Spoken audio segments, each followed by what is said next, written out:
Bonjour à chacune et à chacun. Nous allons débuter cette semaine un nouveau thème de partage autour de cette réflexion l'époux et l'épouse. Je lis dans le Cantique des Cantiques au chapitre 5, le verset 9. Ton bien-aimé, qu'est-il de plus qu'un autre bien-aimé? Ô, la plus belle parmi les femmes!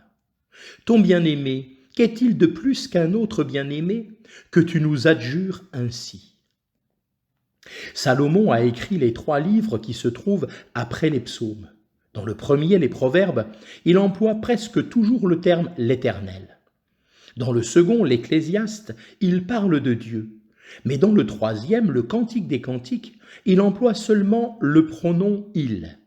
Cependant, dans chacun de ces livres, Salomon parle du même Dieu, l'Éternel Dieu, Jéhovah Elohim. Pour nous qui connaissons maintenant d'une façon distincte les personnes divines, ce nom peut désigner Jésus, notre Seigneur, qui est sur toute chose Dieu béni éternellement, comme l'évoque Romains 9 au verset 5.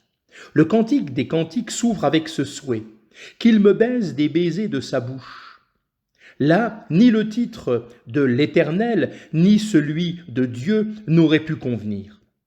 Dans le Cantique des Cantiques, les personnages principaux sont l'époux, l'épouse et les filles de Jérusalem.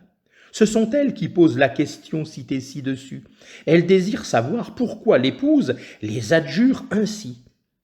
Qu'elle ait été persécutée à cause de son attachement à son bien-aimé et qu'elle persévère cependant dans son désir d'être avec lui, prouve que la persécution n'a pas affaibli son amour pour lui.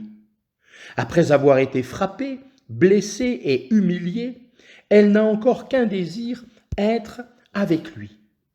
Un tel amour et une telle fidélité envers le Seigneur ne passeront jamais inaperçus. Les filles de Jérusalem étaient intriguées premièrement par la beauté unique de l'épouse, car elle n'était pas simplement belle, elle était la plus belle parmi les femmes. Ailleurs, Salomon affirme, en parlant de la beauté physique, la grâce est trompeuse et la beauté est vanité. La femme qui craint l'Éternel, c'est elle qui sera louée. Proverbe 31, verset 30.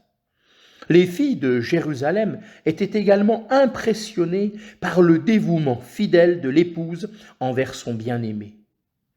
Que remarque-t-on à notre sujet? Que nous sommes attachés aux richesses ou que nous sommes prêts à souffrir pour l'amour de Christ? La communion avec notre Seigneur Jésus-Christ a-t-elle plus de prix que toute autre chose? Que notre vie soit telle que d'autres puissent désirer connaître notre Seigneur bien-aimé. Amen. Que Dieu vous bénisse richement.